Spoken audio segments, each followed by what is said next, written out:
Okay, so I kind of feel like there is a possibility that this might come up down the road. And so I kind of want to go ahead and just explain why I did things the way I did. So, when it comes to Excalibur issue number 100, it is technically the final chapter to an earlier storyline that we had covered.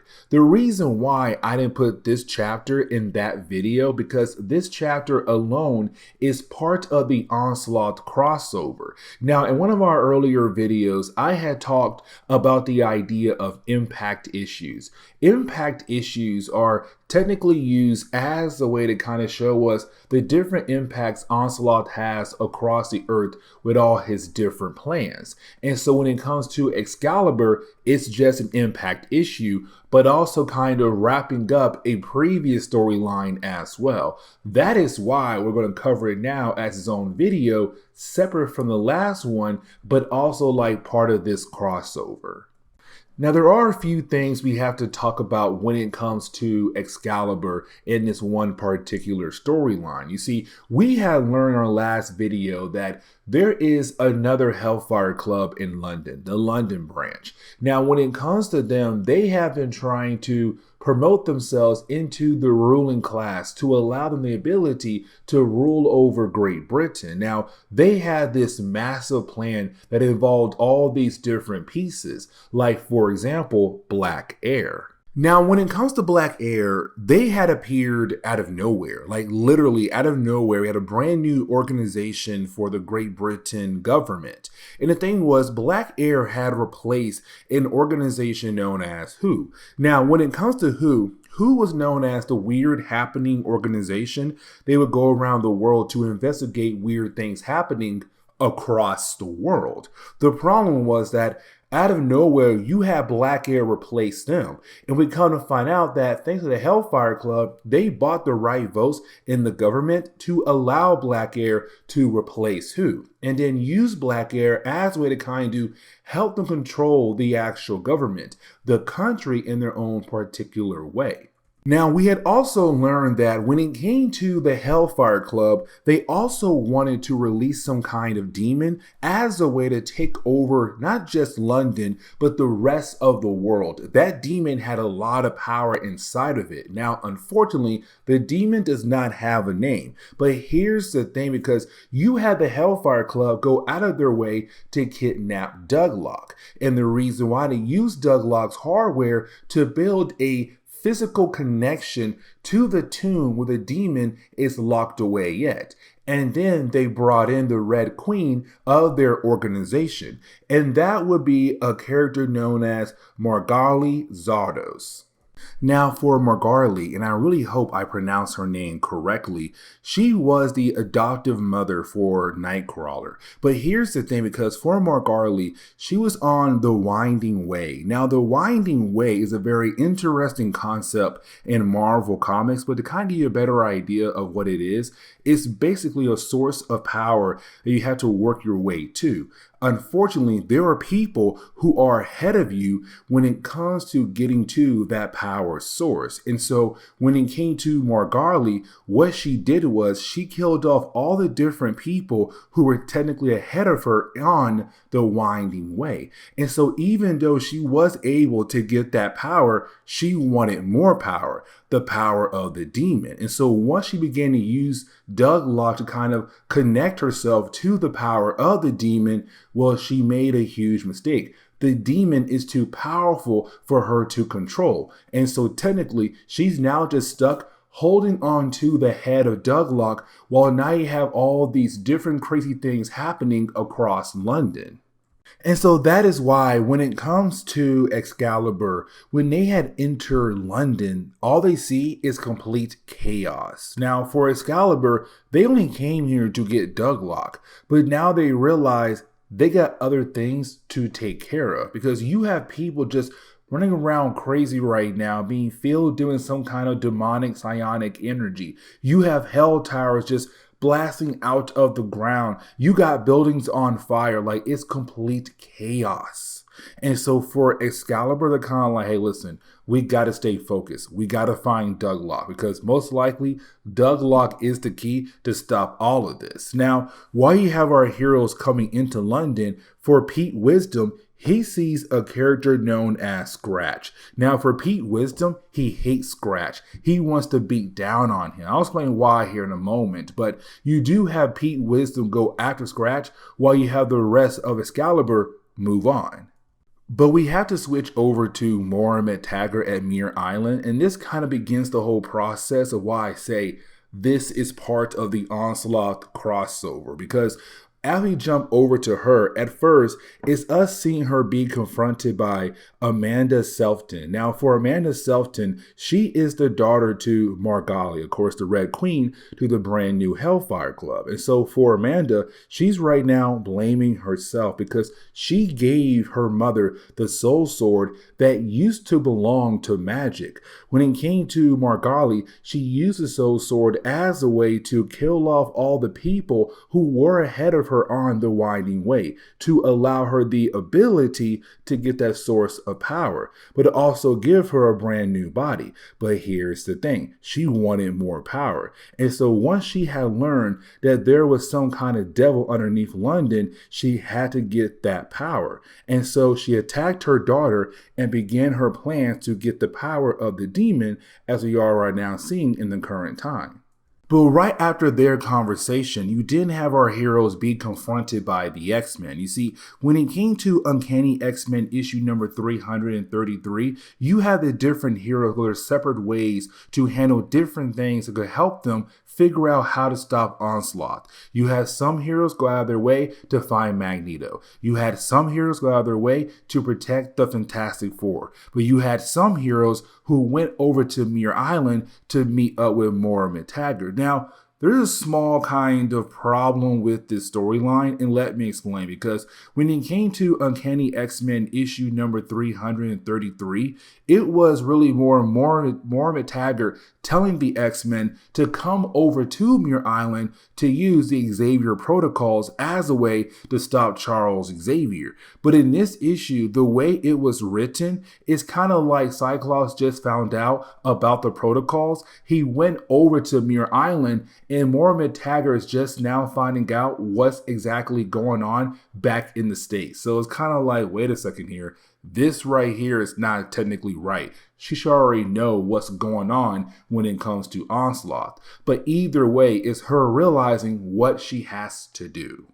But that kind of leads us over to Captain Britain. Now, for Captain Britain, better known as Brian Braddock, he was given a task by Shinobi Shaw to go into the inner circle of the London branch of the Hellfire Club. Now, for Brian, he has the ability to do that because his father used to be part of the Hellfire Club inner circle at the London branch. And so it's just him replacing his father. But the reason why you had Shinobi Shaw asking Brian to do that, because for Shinobi Shaw, being the son of Sebastian Shaw, but also kind of taking his place as the Black King in the American branch of the Hellfire Club, for Shinobi, he wanted a spy. So he asked Brian to be that spy to learn what the other branch was up to, but it also go after another character known as Mountjoy. Now, Mountjoy is a mutant from Bishop's future who has the ability to merge his body with someone else's body. When he does that, he's then able to, take over your body. Now, when he came to Captain Britain, he believed the Black Queen was Mountjoy pretending to be the Black Queen as a way to hide. Here's the thing. He is wrong. The Black Queen was actually working with Onslaught, but here comes the next big problem with this storyline. We never really learned what Onslaught and her were actually up to when it came to them working together. But either way, for Captain Britain, he found the Black Queen as she had just killed off the Black King. Now, he wanted to stop her, but then he is stopped by Mountjoy, who was pretending to be the scribe for the Hellfire Club. But as we switch over to the different members of Excalibur who had arrived at the base of Black Air to hopefully find Douglock, They kind of find out all the different guards who work for Black Air, all different agents, they have all begun to go crazy. Thanks to the demon right now and his sonic energy just filling their minds with complete rage and wanting to attack one another. Now, for Colossus, he stays behind because he can take their bullets. And so for the rest of Excalibur, they continue on to hopefully find Douglock. But this now allows us to switch over to, well, the X-Men and also Moira Tagger as they go into this secret room that was built by Charles Xavier. Now, here's the thing about this secret room. It was built by him in secret because he wanted to kind of build an armor suit or some kind of suit to allow somebody to stop him if he had to be stopped. Like currently with him being Onslaught. And so you have our heroes walk into this room and you have the computer begin to explain what they are currently seeing. Now, this is also going to lead into more issues for our heroes down the road in this particular storyline. But now we have to switch over to Pete Wisdom as he chases down Scratch. Now, here's the reason why Pete Wisdom truly does not like Scratch at all. And it's all because when it came to Scratch and Pete Wisdom, they both used to work for Black Air. But when it came to Scratch, he would be sent on jobs to find different alien artifacts. Well, one of his last jobs when you had Pete still working for Black Air, there was this alien artifact that he had to retrieve. He found it, but he also found that innocent people had also saw this alien artifact. And so you had Scratch just go ahead and kill off all those people, innocent people who were most likely children as well because it was near a schoolhouse, whatever. But either way, for Pete Wisdom, he's kind of like, you are a killer. Like you killed off innocent people who did not have to die at all. They were just minding their business. And yeah, they may have saw that alien artifact, so what? You did not have to kill them. And so that is why you have Pete right now trying his best to chase down Scratch. Now, for like a hot second, we do pick up with Amanda, and it's her right now trying to leave Muir Island to head over to London to help Excalibur bring down her mother. But of course, she is almost completely drained because her mother had attacked her earlier. And this is where you kind of had the story begin to switch over to different plot lines happening in the storyline and slowly begin to wrap them up. Like, for example, when it comes to Captain Britain, even though technically at this moment he has to fight against Mountjoy and the Black Queen of this branch of the Hellfire Club, you do have Captain Britain being able to take her down. Now, when it comes to Mountjoy, he was able to escape. But like I said, this begins the whole process of just wrapping up this storyline. We also get this brief moment where we're really picking up with the X-Men also discovering what this room was all about that was built by Charles Xavier. You see, this room has not just been built to kind of find different ways to stop him. This room was also built to find different ways to literally defeat the X-Men or to at least kill the X-Men if one of the members of the X-Men has gone too far. And so as Jean Grey realized how far Charles had went when it came to being prepared, this man had different plans as a way to bring down the different members of the X-Men.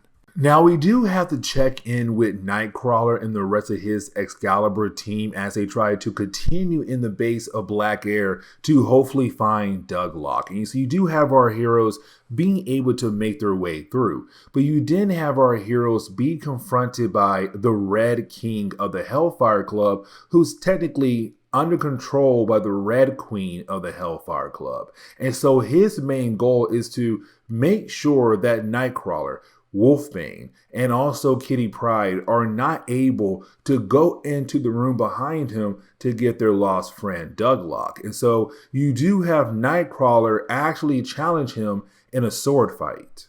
And so then for Pete Wisdom, as he tries his best to fight against Scratch, it does seem like he might possibly be killed off by Scratch because Pete is barely being able to hold on when it comes to fighting against a character like Scratch. And so there's a point where it does seem like he might die.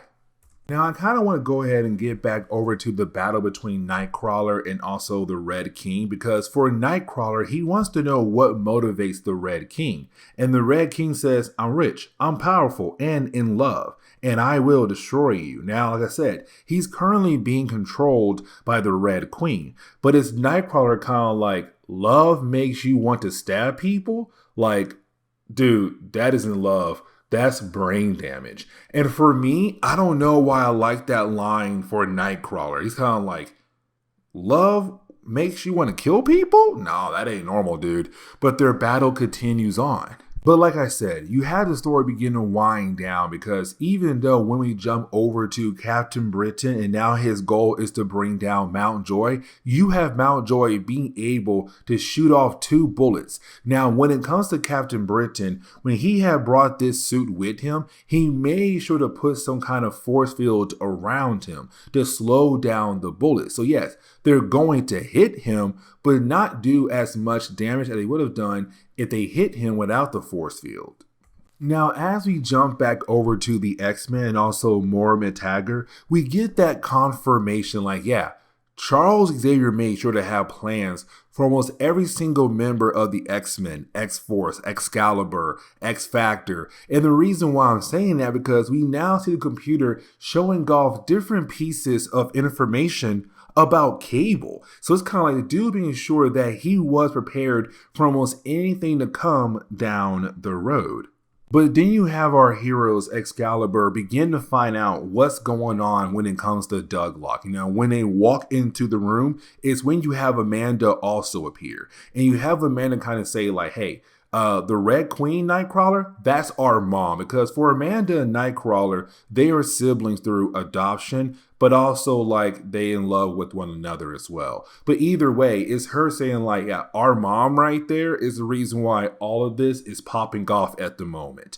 But you do have our heroes try their best to find a way to cut that connection that Douglock has when it comes to his connection to the tomb where the demon is locked away at. And so with us now getting into the final pages of this storyline, you kind of see how the story is beginning to wrap up. Like, for example, you do have Captain Britain being able to take down Mountjoy just like that. Then the next page, we pick up with Pete Wisdom at the very last second being saved by Kitty Pryde's pet dragon, Lockheed. And it's kind of funny because for Lockheed and also Pete Wisdom, they don't really get along, but also for some strange reason, Pete can actually understand what Lockheed is saying. Like Lockheed can now speak perfect English.